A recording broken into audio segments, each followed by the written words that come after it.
Dear students, हम कर रहे हैं liquidators final statement of account का क्वेश्चन नंबर 1।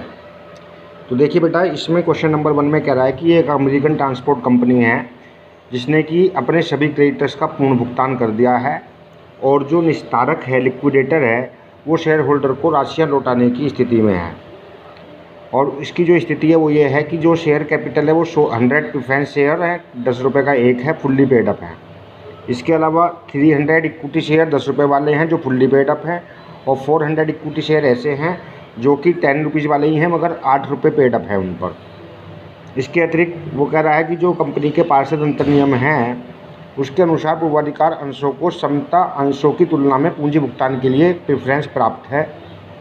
लिक्विडेशन के जो खर्चे हैं वो ₹140 के हैं और जो क्रेडिटर्स हैं वो 2225 के हैं, 2225। जो असेट्स हैं उनसे हमको 3740 वसूल हुए हैं और जो आंशिक रूप से भुगतान किए हुए शेयर हैं यानी पार्टली पेड अप शेयर हैं उन पर 2 रुपये की कॉल की गई है।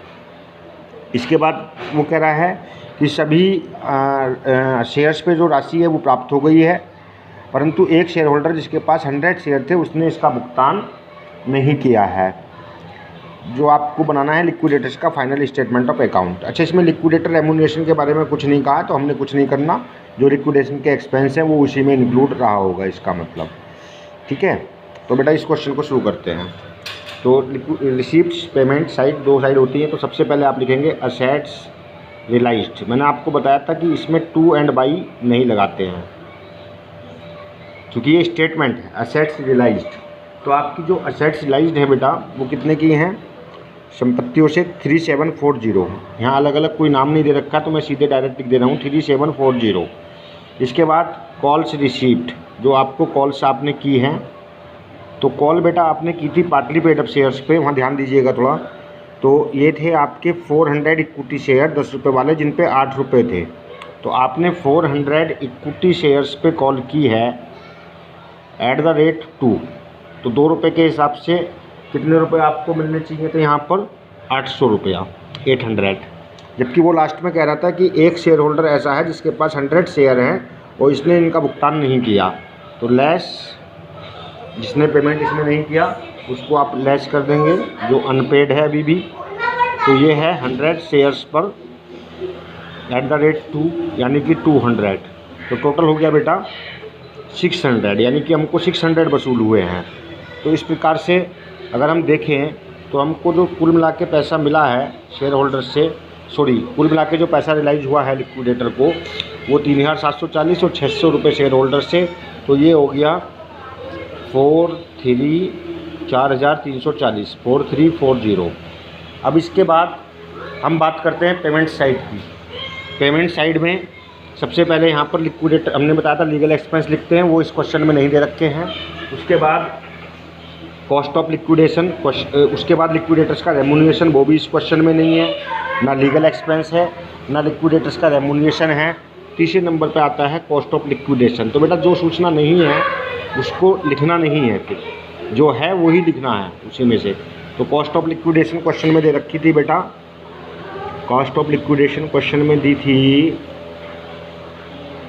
एक सेकेंड, ये समापन के भी 140 रुपये हैं, 140।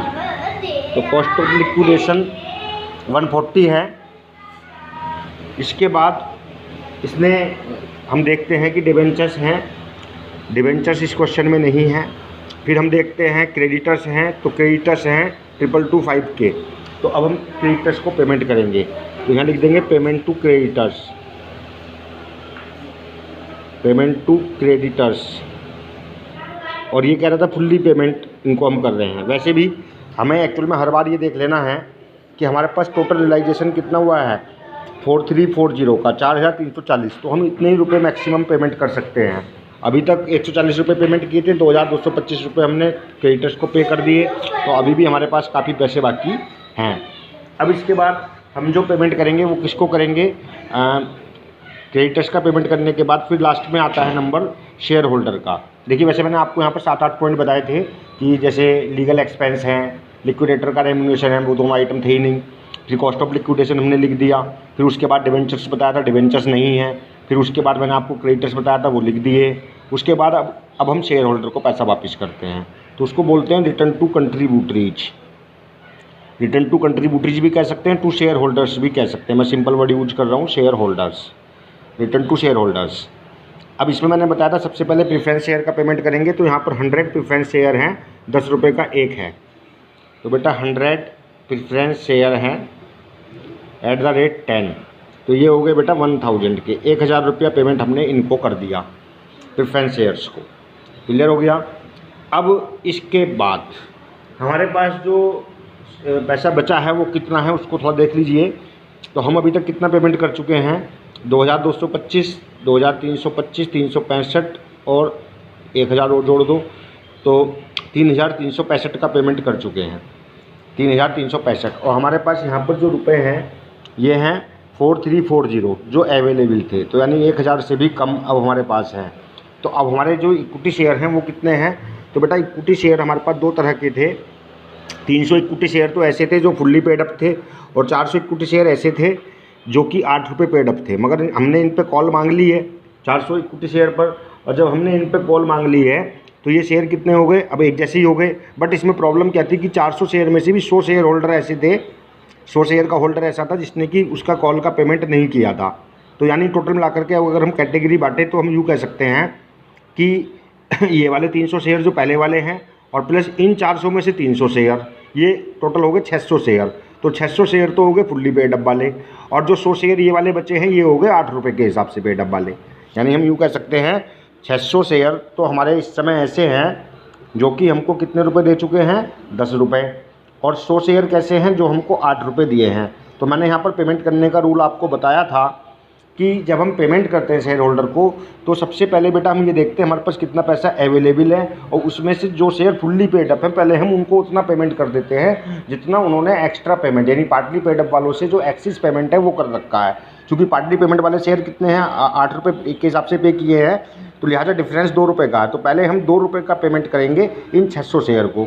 तो क्या इन 600 शेयर को 2 रुपये का पेमेंट करने के लिए हमारे पास पैसा अवेलेबल है? अगर है तो पहले हम 600 गुणा 2 1200 रुपये पूरा पेमेंट करके उसके बाद जो बचेंगे तो फिर सब शेयर एक जैसे हो जाएंगे 700 शेयर, तो फिर हम इन सबको इक्वली पेमेंट कर देंगे। लेकिन हमारे पास 1200 रुपये ही अवेलेबल नहीं है, क्योंकि जैसे मैंने अभी आपको बताया हमारे पास अवेलेबल है 4340, और यहाँ पर जो हम पेमेंट कर चुके हैं वो हम कर चुके हैं 3365 बताया था मैंने, 3365 रुपये का इन तीनों का टोटल। तो हमारे पास तो अभी 1000 रुपये भी अवेलेबल नहीं है, 1000 से भी कितने कम है, 65 60 40 25 यानी 975 रुपये अवेलेबल हैं। तो इसका मतलब ये हुआ कि हम केवल इन 600 शेयर को ही पेमेंट कर पाएंगे, यानी कि इनको हम कुछ नहीं देंगे अभी। तो बस आप लिख दीजिए 600 equity shares at the rate अभी निकाल देंगे जो भी पेमेंट हम कर पाएंगे। अभी शेयर तो 10 रुपये वाले हैं, लेकिन पेमेंट कितना कर रहे हैं हम, मात्र 975 का। तो 975 रुपये इनको पेमेंट कर देंगे और इसका टोटल लगा देंगे। 975 ही आ रहा था वो, अभी देख लेते हैं। हासिल लगा 1, 4 1 5 2 7 और 7 14 का 4, हासिल लगा 1 2 2 4 4 9 13 का 3, हासिल लगा 1 और 2 3 और 1 4, 4340। ठीक है 975। अब 975 को अगर आप रेट निकालना चाहते हैं तो 600 से डिवाइड कर दीजिए, रेट आ जाएगा कि हम कितना पेमेंट उनको कर रहे हैं। तो उसको डिवाइड करेंगे, पॉइंट लग जाएंगे, तो ये हो गया 6 1 6 बचे 3 और 7 6 6 36, 6 1 6 बचे 3 और 7 6 6 36 बचेगा 1 और 5 6 दूनी 12 बचे 3 और 6। ये इस रेट पे हम पेमेंट कर रहे हैं 1.625 है ना। इसके हिसाब से हमने जो है इनको 975 का पेमेंट कर दिया और क्वेश्चन आपका कंप्लीट हो गया है ये बेटा।